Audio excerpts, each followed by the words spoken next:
Pada zaman Yesus, wilayah yang kita kenal sebagai Israel dan Palestina saat ini merupakan daerah jajahan Romawi. Wilayah tersebut mencakup Yudea, Samaria, dan Idumea. Jadi, daerah ini merupakan tempat lahir dan bertumbuhnya kekristenan. Yesus sendiri merupakan orang Yahudi yang lahir dan besar di wilayah ini, yaitu Bethlehem dan Nazaret. Jika kita mengunjungi Tanah Suci sekarang ini, maka kita akan menemukan bahwa Bethlehem berada di wilayah otoritas Palestina, sedangkan Nazaret masuk dalam kekuasaan Israel. Maka tidak heran jika orang-orang Kristen Palestina saat ini bisa kita telusuri sejarahnya berakar dari gereja mula-mula, di mana para rasul memulai penyebaran berita Injil. Hal ini seperti diperintahkan Yesus untuk memberitakan Injil mulai dari Yerusalem, Yudea, Samaria, hingga ke ujung bumi. Lalu, bagaimana penginjilan para rasul hingga terbentuknya gereja? Mari simak fakta Alkitab kali ini.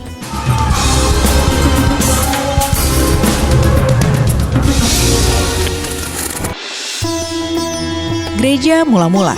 Seperti yang kita tahu, berdasarkan catatan para rasul, kita bisa melihat bahwa gereja mula-mula dimulai dari komunitas Yahudi yang percaya Yesus. Mereka masih menggunakan cara ibadah Yahudi dan dalam bentuk komunitas-komunitas gereja rumah. Selain itu, karena penganiayaan dari kelompok garis keras Yahudi, umat Kristen masa itu melarikan diri ke berbagai wilayah sekitarnya. Kisah para Rasul 8 ayat 1. Selanjutnya, mereka terus menyebar hingga Suriah, Asia Kecil, dan Yunani. Selain itu, perkembangan kekristenan di abad 1 Masehi juga karena peran para rasul yang dengan sengaja melakukan penginjilan ke berbagai wilayah. Hal ini menjadi permulaan gerakan kekristenan menjangkau kalangan non-Yahudi. Kisah para Rasul 11 ayat 19-30. Rasul Paulus sendiri menjadi salah satu pionir dalam gerakan penjangkauan ini, dengan perjalanan misi ke wilayah Asia Kecil, perjalanan ke Makedonia, dan bahkan hingga ke kota Roma.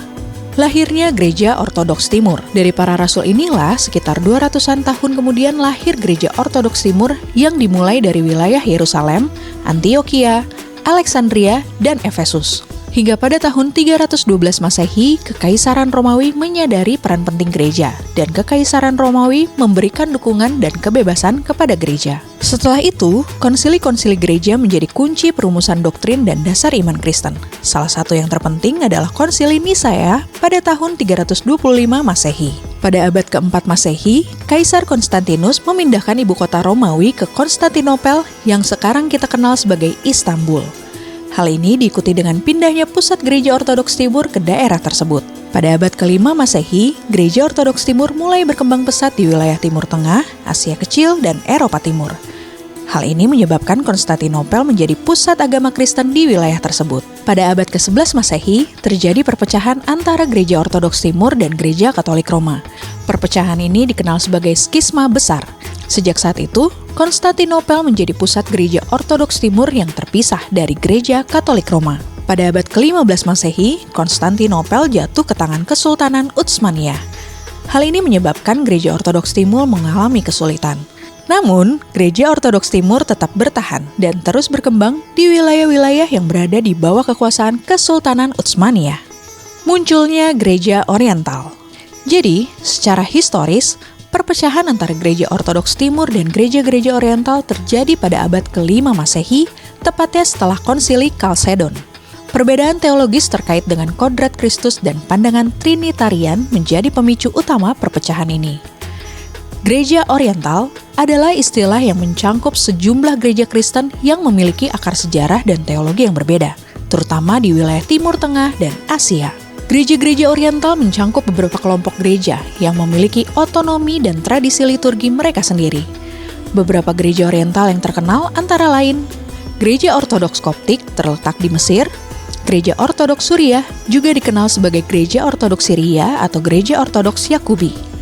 Gereja Ortodoks Armenia terletak di Armenia dan sekitarnya, Gereja Ortodoks Ethiopia juga dikenal sebagai Tewahedo. Gereja Ortodoks Ethiopia adalah salah satu gereja tertua di dunia. Gereja Ortodoks India dikenal sebagai Gereja Ortodoks Malankara. Meskipun Gereja Ortodoks Timur dan gereja-gereja Oriental memisahkan diri satu sama lain pada abad pertengahan, mereka masih membagi esensi dasar dari iman Kristen, meskipun dengan perbedaan teologis dan liturgis yang penting. Demikianlah sejarah gereja mula-mula hingga lahirnya Gereja Ortodoks Timur dan Gereja Oriental. Perjalanan gereja yang telah hadir sekitar 2000 tahun memiliki kisah panjang dan sejarah yang kaya. Kita bisa menemukan jejaknya di berbagai negara dan budaya karena Tuhan ingin agar berita keselamatan di dalam Yesus Kristus sampai kepada semua orang hingga ke ujung bumi. Kita bisa belajar bahwa segala keadaan ada waktu yang baik untuk memberitakan Injil. Sejarah mengungkap bahwa kekristenan tidak bisa dihentikan oleh penganiayaan atau perang. Namun seringkali gereja menjadi lengah dan kehilangan visi dalam kemakmuran. Mari, sebagai gereja di akhir zaman, kita kembali kepada visi dan panggilan Tuhan untuk memberitakan kabar baik dan memuridkan. Tahukah Anda bahwa dengan berdonasi kepada CBN, Anda telah mengambil bagian dalam pemberitaan kabar baik dan pemuritan generasi bersama ribuan gereja di berbagai pelosok Indonesia. Anda bisa berdonasi melalui kris di layar ini atau klik link pada card sebelah kanan atas.